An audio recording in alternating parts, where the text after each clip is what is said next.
মাধ্যমিকের ABTA test পেপারের আজ আমরা পেজ নম্বর 191 এর যে সমস্ত অঙ্কগুলি রয়েছে অর্থাৎ এমসিকিউ, শূন্যস্থান পূরণ এবং সত্য মিথ্যা সেগুলি তোমাদের সামনে কষে দেখিয়ে তোমাদেরকে বোঝাবো।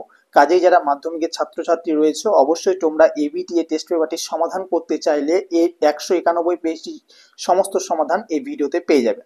কাজেই তোমরা ভিডিওটি দেখতে থাকো। তো প্রথম তোমাদেরকে বলবো যে তোমরা তোমাদের এবিটিএ টেস্ট পেপারের 191 পেজটি খুলে নাও। সেখানে দেখবে যে প্রথম তোমাদের অঙ্কটি দেওয়া আছে, তা হলো একটি দ্বিঘাত সমীকরণের চলের সর্বোচ্চ ঘাত কত। তো আমরা এই অঙ্কটা করার জন্য কিছুই না, অঙ্কটা একদমই সহজ। প্রথমে একটা দ্বিঘাত সমীকরণ নিয়েছি, ঠিক আছে। দেখতে পাচ্ছ যে ax² + bx + c। কোশ্চেনে যখন বলা হয়েছে যে সমীকরণটি দ্বিঘাত, তার মানে মনে রাখতে হবে যে সেই সমীকরণটির সর্বোচ্চ ঘাত হবে 2, ঠিক আছে। সর্বোচ্চ ঘাত হবে 2, যেটা রয়েছে তোমাদের অপশন বি তে। অপশন বি তে রয়েছে, তো এক্ষেত্রে অপশন বিটা হয়ে যাবে তোমাদের সঠিক উত্তর। 2 নম্বর প্রশ্ন, কোনো মূলধন একটা নির্দিষ্ট সরল সুদের হারে 20 বছরে দ্বিগুণ হয়, একই সরল সুদের হারে ওই মূলধন 3 গুণ হবে কত বছরে, সেটা আমাদেরকে বের করতে হবে। তো দেখো অঙ্কটিতে বলা হয়েছে কিন্তু সময়টা আমাদের দিয়ে দেওয়া হয়েছে 20 বছর, মূলধনটা আমরা ধরে নিচ্ছি এক্স। আমাদেরকে সুদটা প্রথমে বের করে নিতে হবে। সুদ কিভাবে বের করবো, যেহেতু বলেছে যে 20 বছর পর দ্বিগুণ হবে, তার মানে আমাদের সুদটা হচ্ছে দ্বিগুণ মাইনাস মূলধন, ঠিক আছে। তাহলে দ্বিগুণ থেকে মূলধন বাদ দিলে 2x থেকে যদি x বাদ দেওয়া হয় তাহলে x থাকে। এবার আমাদেরকে বার্ষিক সরল সুদের হারটা বের করতে হবে। তো r ইকুয়াল টু আমরা কি করব না, সুদ ইনটু 100, সুদ মানে x, তাহলে x ইনটু 100 বাই বেঁচে রইল কি কি পি এবং টি। পি মানে হচ্ছে আসল, আসল ধরেছি আমরা এক্স, এবং টি মানে হচ্ছে সময়, সময়টা হচ্ছে 20 বছর বসালাম। এবার এটা কাটাকুটি করলাম, এক্স এক্স কেটে দিলাম এবং 5 20 100 ইকুয়াল টু আমাদের কত বের হচ্ছে 5%। এবার তাহলে আমাদের কিন্তু বার্ষিক সরল সুদের হারটা বেরিয়ে গেছে, ঠিক আছে। মূলধন আমাদের এক্স ধরাই আছে আর সময়টা হচ্ছে 20, ঠিক আছে। সময়টা হচ্ছে মানে একই আছে। সেক্ষেত্রে এই ক্ষেত্রে তোমাদের যেটা হচ্ছে যে সময়টা আগের বার 20 ছিল, এইবার তোমাদের সময়টাকেই বের করতে বলা আছে, ঠিক আছে। তো এবার দেখো আমরা কি করব না, এই ক্ষেত্রে বলা হচ্ছে যে 3 গুণ হবে কত বছরে। তার মানে তোমাকে বুঝতে হবে যে সুদটা এই ক্ষেত্রে কত হবে না, মূলধনের 3 গুণ বিয়োগ মূলধন। তাহলে 3 গুণ মানে হচ্ছে 3x - x মানে 2x। তাহলে টি আমাদেরকে সময় বের করতে বলা হচ্ছে, তাহলে টি ইকুয়াল টু কি হবে না i ইনটু 100।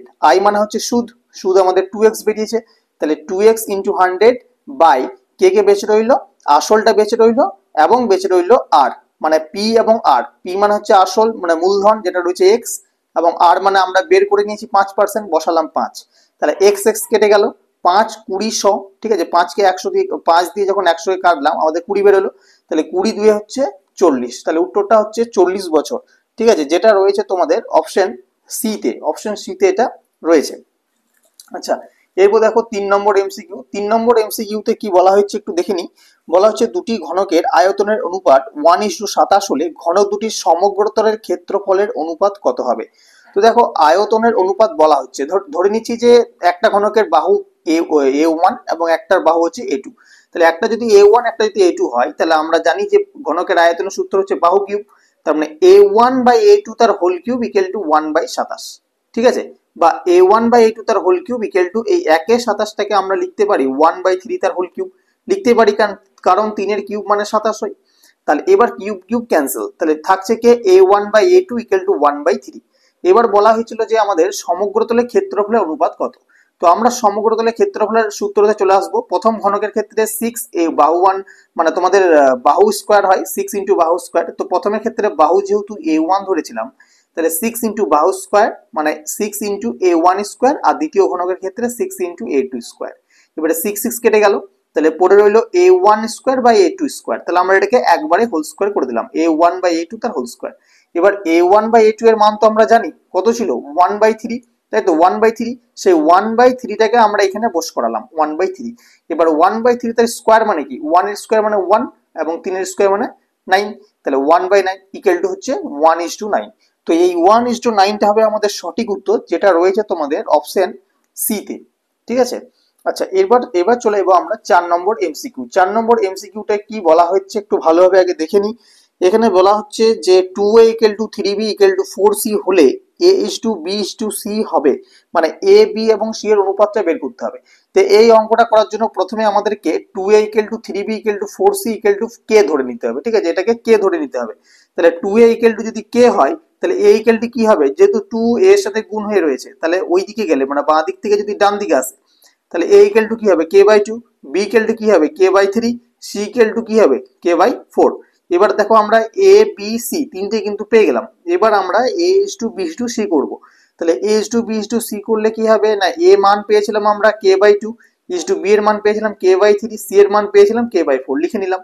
এবার কে ক্যান্সেল হয়ে গেল, তাহলে কে গুলো যখন ক্যান্সেল হয়ে গেল পড়ে রইল 1/2, 1/3, 1/4। এবার এই জায়গাটাকে আমাদেরকে সমাধান করার জন্য নিচের গুলোকে প্রথমে লসাগু করে নিতে হবে। তাহলে 2, 3, 4 এর যখন আমরা লসাগু করব তখন সেই লসাগুটা আসছে আমাদের 12। ঠিক আছে, এই 12 দিয়ে সবাইকে গুণ করব। তাহলে 12 দিয়ে যদি হাফকে গুণ করো কত হবে, এখানে যদি 12 দিয়ে গুণ করো তাহলে কেটে গেলে 6, 6 একে 6 আসে।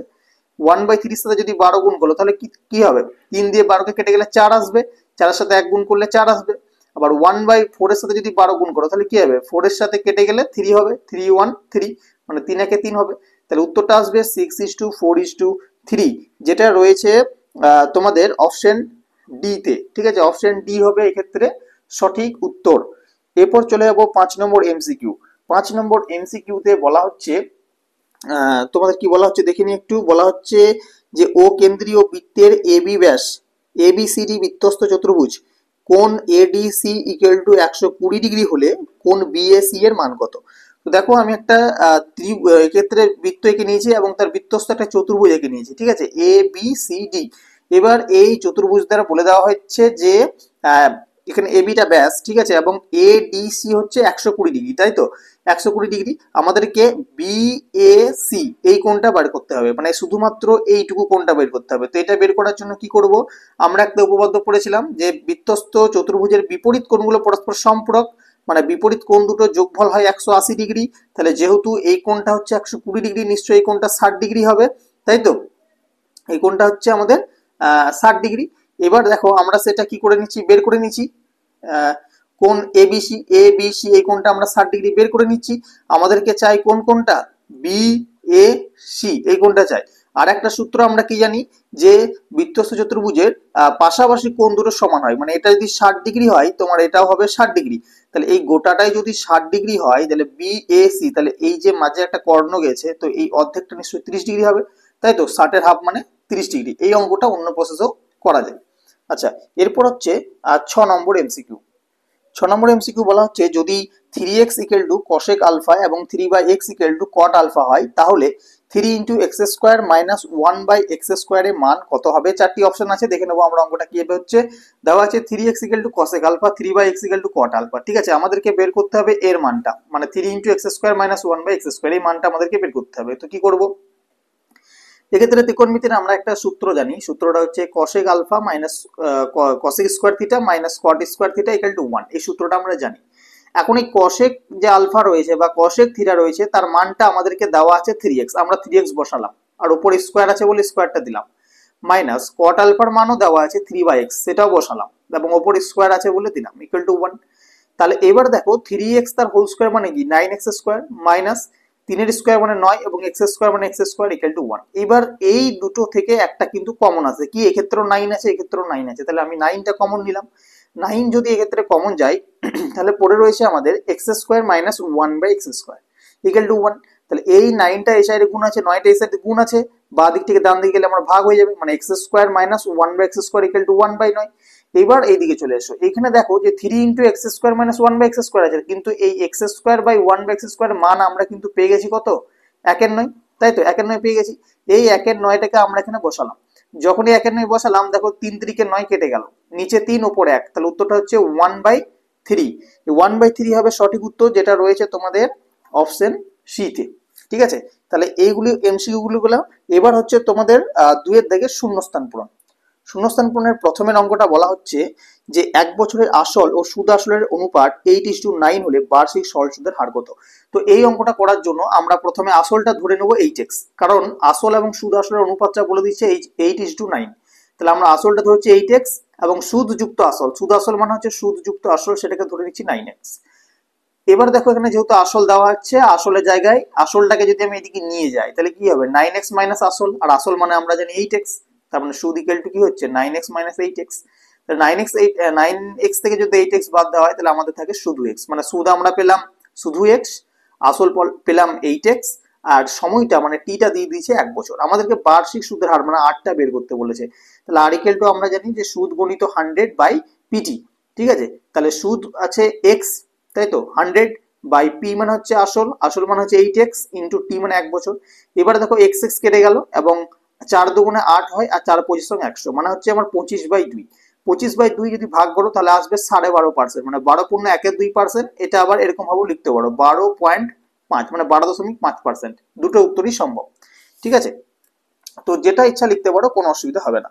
আচ্ছা, এরপর হচ্ছে তোমাদের দ্বিতীয় শূন্যস্থান পূরণ। সেক্ষেত্রে বলা হচ্ছে যে একটা বৃত্তাকার ক্ষেত্রের বৃত্তকলা হলো বৃত্তচাপ ও দুটি ড্যাশের দ্বারা সীমাবদ্ধ অঞ্চল। উত্তরটা ব্যাসার্ধ হবে, ঠিক আছে, কিন্তু কেন হচ্ছে একটু বুঝে নেওয়া কিন্তু দরকার, শুধুমাত্র অঙ্কের অ্যান্সারে সবকিছু হয় না। তো দেখো এটা হচ্ছে একটা বৃত্ত, ঠিক আছে, এটা হচ্ছে একটা বৃত্ত। এবার বৃত্তকলা কোনটা, ধরো এটা কেন্দ্রবিন্দু, ঠিক আছে, এটা বিন্দু, কেন্দ্র বৃত্তের, এটা হচ্ছে বৃত্তকলা। এই যে অংশটা রয়েছে এটা হচ্ছে বৃত্তকলা। এইবার বৃত্তকলা মানে বলছে যে এইটা হচ্ছে বৃত্তচাপ। এই বৃত্তকলা দুটি অংশ দিয়ে গঠিত হয়, একটা হচ্ছে বৃত্তচাপ, যেটা এইটাকে বলা হয়, এই যে বেঁকা করে রয়েছে এটা হচ্ছে বৃত্তচাপ, এবং ব্যাসার্ধ, এটা একটা ব্যাসার্ধ, একটা ব্যাসার্ধ। তো বৃত্তচাপ আর ব্যাসার্ধ দ্বারাই গঠিত হয় বৃত্তকলা, কিন্তু প্রশ্ন বলছে যে কটা ব্যাসার্ধ হয়, একটা ব্যাসার্ধ, দুটো ব্যাসার্ধ, ঠিক আছে। তো এক্ষেত্রে উত্তরটা হবে দুটো ব্যাসার্ধ আর একটা বৃত্তচাপ দ্বারা গঠিত অঞ্চলটাই হচ্ছে বৃত্তকলা, ঠিক আছে, মনে রাখবে। আচ্ছা, এরপর হচ্ছে 3 নম্বর প্রশ্ন। 3 নম্বরে বলা হচ্ছে যে সময়ের সঙ্গে সঙ্গে কোনো কিছু নির্দিষ্ট হারের বৃদ্ধি হলে সেটি ড্যাশ বৃদ্ধি। দেখো সময়ের সাথে সাথে যদি একটু নির্দিষ্ট হারে বৃদ্ধি পায়, সময়ের যত সময় যাবে তার সাথে সাথে বৃদ্ধি পায়, তাহলে সেটাকে আমরা বলবো সমাহার বৃদ্ধি, ঠিক আছে, এটাকে আমরা বলবো সমাহার বৃদ্ধি। এরপর হচ্ছে 4 নম্বর প্রশ্ন। 4 নম্বরে বলা হচ্ছে যে √3 - 2 এর অনুবন্ধী করণী কত হবে। দেখো √3 - 2 এর অনুবন্ধী করণী তোমরা বের করতে পারো 1/√3 - 2, সেটাকে কোঅর্ডিনেশন করে বের করতে পারো। আমি বলবো যেহেতু শর্ট প্রশ্ন অতটা করার প্রয়োজন নেই, যতটা সম্ভব টাইম তোমাকে বাঁচাতে হবে। সুতরাং তুমি কি করবে না, যে করণীটা দেওয়া হবে সেই করণীর মধ্যে যে রুটটা থাকবে সেই রুটের সামনে তুমি একটা মাইনাস লাগিয়ে দিবে, রুটের সামনে চিহ্নটা শুধু মাইনাস করে দেবে, মানে চেঞ্জ করে দেবে, তাহলেই যেটা আসবে সেটা তোমার অ্যান্সার হয়ে যাবে, ঠিক আছে। আচ্ছা, কিন্তু এই সংখ্যার সামনে চিহ্ন চেঞ্জ করো না, শুধুমাত্র রুটের সামনে চিহ্নটা চেঞ্জ করে দেবে। আচ্ছা, 5 নম্বরে বলা হচ্ছে যে এক মুখ এক কাটায় পেন্সিলের আকার শঙ্কু ও ড্যাশের সমন্বয়। এটা হচ্ছে সঠিক উত্তর চোঙের সমন্বয়। কেন, দেখবে তোমরা যদি একটা পেন্সিল ভালোভাবে লক্ষ্য করো, এটা না, ধরো এই পেনটা আছে, ঠিক আছে, এই যে পেনটা রয়েছে, ঠিক আছে, এই পেনটার দেখো এই যে আমাদের কি হচ্ছে একটা শঙ্কু আর চোঙ, ঠিক আছে, এই জায়গাটা, ঠিক আছে, এই জায়গাটা ঠিক মতন, এই পেন্সিলের তো এই জায়গাটা একটু শঙ্কুর মতন হয়, তো এই জায়গাটা হচ্ছে শঙ্কু, আর নিচের এই যে পুরো পোর্শনটা, পেনের এই যে পুরো পোর্শনটা সেটা কিন্তু চোঙ, ঠিক আছে, এটা হচ্ছে চোঙ, আর ওপরের এই যে পোর্শনটা দেখো শঙ্কুর মতো দেখতে, ঠিক আছে, ওই জন্য এটাকে শঙ্কু বলা হচ্ছে, মানে শঙ্কু এবং চোঙ দ্বারা গঠিত, চোঙের আকৃতি নিয়ে গঠিত। আচ্ছা, 6 নম্বর প্রশ্ন বলা হচ্ছে যে যৌগিক গড় মধ্যমার সংখ্যাগুরু মান হলো ড্যাশ প্রবণতার একক। তো এটা সঠিক উত্তর হবে তোমাদের কেন্দ্রীয় প্রবণতার একক, যেটা তোমাদের অলরেডি বইয়ে আছে, মোটামুটি বেশিরভাগ কোশ্চেনই বই থেকেই দেওয়া রয়েছে। এবার আসবো আমরা সত্য মিথ্যা অঙ্কতে। সত্য মিথ্যা অঙ্কগুলি শুধু অ্যান্সার জানলে হবে না, জিনিসগুলো বুঝতে হবে। প্রথম যেটি বলেছে 3-1 যে চক্রবৃদ্ধি সুদের ক্ষেত্রে নির্দিষ্ট সময় অন্তর সুদ আসলের সঙ্গে যোগ হয়। হ্যাঁ, এটা সত্য হবে। দেখবে যখন চক্রবৃদ্ধি সুদের অঙ্কগুলো তোমরা করবে তখন দেখবে যে 1 বছর পর যে তুমি সুদটা পেলে সেটা পর 1 বছর পর আসলের সাথে যুক্ত হলো, ঠিক আছে, সেটা আবার আরো 2 বছর পর আরো বেড়ে গেল, মানে এইভাবে কি হয়, যুক্ত হতে যায়। তার মানে এটা সত্য, মানে সুদ আসলের সাথে যোগ হয়ে যাবে যতটা সময় বাড়বে। আচ্ছা, এরপর হচ্ছে 2 নম্বর প্রশ্ন। 2 নম্বর প্রশ্নে বলা হচ্ছে যে এক্স ভেরিয়াস জেড আর ওয়াই ভেরিয়াস জেড হলে এক্স ওয়াই ভেরিয়াস জেড হবে। দেখা যাক যে এক্স ওয়াই ভেরিয়াস জেড হয় কি না। তো প্রথম বলা হচ্ছে এক্স ভেরিয়াস জেড, তো এটাকে আমরা ভেরিয়াসটাকে তুলে ইকুয়াল করার জন্য কি করব না, x equal to k1 Z, মানে একটা কনস্ট্যান্ট গুণ করব, করেছি। এক্ষেত্রেও তাই ওয়াই ভ্যারিয়াস জেড আছে, তাহলে ওয়াই ইকুয়াল টু আমরা k2 জেড করব। এখন এই দুটোকে গুণ করব, গুণ করলে কি হবে, বাঁ দিক গুণ হয়ে যাবে, ডান দিক গুণ হয়ে যাবে, তাই তো। এবারে দেখো বাঁ দিক আর যদি গুণ হয় তাহলে এক্স আর ওয়াই গুণ হয়ে গেল, ঠিক আছে, এক্স আর ওয়াই গুণ হয়ে গেল, এবং ডান দিক যদি গুণ হয়, এই যে ডান দিক গুলো গুণ হলে কি হবে, k1 আছে k2 আছে, k1 k2, আর এটাও জেড তাহলে হচ্ছে জেড স্কোয়ার। এখন এই যে k1 k2 দুটো আমি অশূন্য ধ্রুবক নিয়েছিলাম, সেই ধ্রুবক দুটোকে যদি তুলে দিই তাহলে কি হবে না, এই ইকুয়ালটা আবার ভ্যারিস হয়ে যাবে, ঠিক আছে। তো এটাকে তুলে দিলাম এবং এই ইকুয়ালটা আবার ভ্যারিস হয়ে গেল, তাহলে কি দাঁড়ালো যে এক্স ওয়াই ভ্যারিস জেড এর স্কোয়ার। কিন্তু কোশ্চেনে দেওয়া হয়েছিল যে এক্স ওয়াই ভ্যারিস জেড, তাহলে দুটো কি এক, দুটো এক নয়, ওখানে ছিল আমাদের বেরিয়েছে জেড এর স্কোয়ার, এখানে আছে শুধু জেড, সুতরাং এটা হবে মিথ্যা। আচ্ছা, এরপর হচ্ছে তিনের অঙ্কটা। তিনের অঙ্কটা বলা হচ্ছে যে একটা বৃত্তে একটা নির্দিষ্ট সরলরেখার সমান্তরাল তিনটি স্পর্শক অঙ্কন করা যায়, এটা সত্য না মিথ্যা? উত্তর হবে মিথ্যা। কেন মিথ্যা হবে তা একটু দেখে নি। দেখো, এটা হচ্ছে একটা বৃত্ত, মনে করো এটা ও কেন্দ্রগামী একটা বৃত্ত, ঠিক আছে? এই বৃত্তের মনে করো এটা একটা সরল রেখা আছে, তো এর সমান্তরাল দেখো তুমি কটা আঁকতে পারবে? উপর দিকে একটা আঁকতে পারবে, নিচের দিকে একটা আঁকতে পারবে, তাই তো? এদিকেও আঁকতে পারবে না, এদিকেও আঁকতে পারবে না। কারণ আঁকতে পারবে না এই কারণেই, কারণ তোমার সমান্তরাল হবে না। তো প্রশ্নের সমান্তরাল বলা হয়েছে, তো সমান্তরাল একমাত্র দুটি আঁকা সম্ভব, দুটি সরলরেখা আঁকা সম্ভব, তিনটে আঁকা সম্ভব না, তার জন্য এই উত্তরটা হবে মিথ্যা। এবার হচ্ছে চারের অঙ্কটা। চারের অঙ্কটা বলা হচ্ছে যে একটা নিরেট গোলকের ব্যাসার্ধের দৈর্ঘ্য দ্বিগুণ করলে গোলকটির আয়তন দ্বিগুণ হবে, দেখা যাক হয় কিনা। ধরে নাও গোলকটির ব্যাসার্ধ হচ্ছে প্রথমে ক্ষেত্রে আর, তাহলে যদি আর হয় তাহলে আয়তনটা কত হবে? 4/3 পাই আর কিউব। এবার এই আরটাকে আমরা করে নেবো 2r, কারণ আমাদের বলেছে ব্যাসার্ধ দ্বিগুণ হবে। তাহলে আর এর জায়গায় এবার 2r বসায় দেখি কত আসে। তাহলে 4/3 পাই যেমন আছে লিখলাম, 2 এর কিউব মানে 8, আর আর কিউব মানে আর কিউব, ঠিক আছে? তাহলে 4টে 32/3 পাই আর কিউব, ঠিক আছে? তো এটাকে আমরা 32 কে আবার ভাঙতে পারি, বা এই জায়গাতেই রেখে দিতে পারতাম, যাই হোক। 8 × 4/3 করতে পারি, কারণ 4 8 32 হয়, ঠিক আছে? তাহলে 4/3 পাই আর কিউব, আগে ছিল 4/3 পাই আর কিউব, ঠিক আছে? তাহলে এখন দেখো কত গুণ হয়েছে, এক্সট্রা কত গুণ হচ্ছে? 8 গুণ হচ্ছে, কিন্তু প্রশ্নে বলা হচ্ছে যে দ্বিগুণ হবে, সুতরাং এটা মিথ্যা, তাই তো? এটা উত্তর হবে মিথ্যা।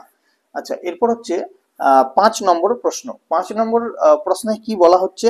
5 নম্বর বলা হচ্ছে তোমাদের ত্রিকোণমিতির অঙ্ক। বলা হচ্ছে যে যদি 0 degree greater than less than equal to alpha less than equal to 90 degree হয়, তাহলে sec square alpha plus cos square আলফার সর্বনিম্ন মান কত হবে? তোমাদের এটা কন্ডিশন দেওয়া হয়েছে, এটা শর্ত দেওয়া হয়েছে। এর অর্থ হচ্ছে যে আলফা যে কোণটা রয়েছে সেটা তোমার 0 ডিগ্রি থেকে বড় হতে পারে অথবা সমান হতে পারে, আর 90 ডিগ্রি থেকে ছোট হতে পারে অথবা সমান হতে পারে, ঠিক আছে? এবার প্রশ্নে যেহেতু সর্বনিম্ন মান বলা আছে, এটা অন্যভাবেও করা যায়, তবে আমি যেটা করেছি সেটা সর্বনিম্ন মান যেহেতু বলেছে, তো আমি তোমাদের যে কোণগুলো রয়েছে সেই কোণগুলোর মধ্যে সর্বনিম্ন মান হচ্ছে 0 ডিগ্রি, আমি সেক্ষেত্রে 0 ডিগ্রি পুট করলাম, ঠিক আছে? এটা অন্য মেথডে করা যায়, যেহেতু এটা শর্ট প্রশ্ন আমি অত ক্রিটিক্যালের মধ্যে যাচ্ছি না, অ্যান্সারটাকে আমাকে বের করে দেখাতে হবে, ঠিক আছে? তো এখন sec square 0 degree plus cos square 0 degree আমি বসালাম, কারণ 0 ডিগ্রি সর্বনিম্ন। এইবার সেক স্কোয়ার 0 ডিগ্রি মানে কি? একের স্কোয়ার, আর এটা একের স্কোয়ার, কারণ সেক 0 ডিগ্রি মানও 1, কস 0 ডিগ্রি মানও 1, তাহলে একের স্কোয়ার মানে 1 হয়, আর একের স্কোয়ার মানে 1 হয়, তাহলে 1 আর 1 যোগ করলে হয় কত? 2। প্রশ্নে আমাদের 2 দেওয়া হয়েছে, সুতরাং এই উত্তরটা হবে সত্য। আচ্ছা, আজকের ভিডিওর একেবারে শেষ অঙ্কে চলে এসেছি। অঙ্কটা হচ্ছে 2,3,9,10,9,3,9 তথ্যের সংখ্যাগুরু মান 10। তো আমরা সংখ্যাগুরু মান কোনটাকে বলি? যে যদি কোনো একটা সিরিজে যে সংখ্যাটা সবচেয়ে বেশিবার থাকবে সেটাই হচ্ছে আমাদের সংখ্যাগুরু মান। তো এখানে যদি ভালোভাবে খেয়াল করে লক্ষ্য করবে যে তোমাদের এখানে 9টা আছে 3বার, ঠিক আছে? অর্থাৎ সংখ্যাগুরু মান এক্ষেত্রে আমাদের 9 হওয়ার কথা, কিন্তু প্রশ্নে বলেছে 10, তার মানে নিশ্চয়ই এটা মিথ্যা, ঠিক আছে? তো এই প্রশ্নের উত্তরটা হবে মিথ্যা। তো আজকের ভিডিও এই পর্যন্তই ছিল, তোমাদের প্রতিটা প্রশ্ন সলভ করে দেখালাম। আশা করছি ভিডিওটি তোমাদের ভালো লাগবে, ভালো লেগে থাকলে অবশ্যই চ্যানেলটিকে সাবস্ক্রাইব করে রাখবে। এবং এর আগেও আমি অনেকগুলো পেজের তোমাদের ধরো এবিটি এর 23 নম্বর পেজের অঙ্কগুলো, 140 পেজের অঙ্কগুলো তোমাদের সলভ করে দিয়েছি। যারা দেখোনি আমি ডেসক্রিপশন বক্সে লিংক দিয়ে দেবো, তোমরা চাইলে সেখান থেকে দেখে নিতে পারো। ধন্যবাদ জানাই সকলকে সম্পূর্ণ ভিডিওটি দেখার জন্য।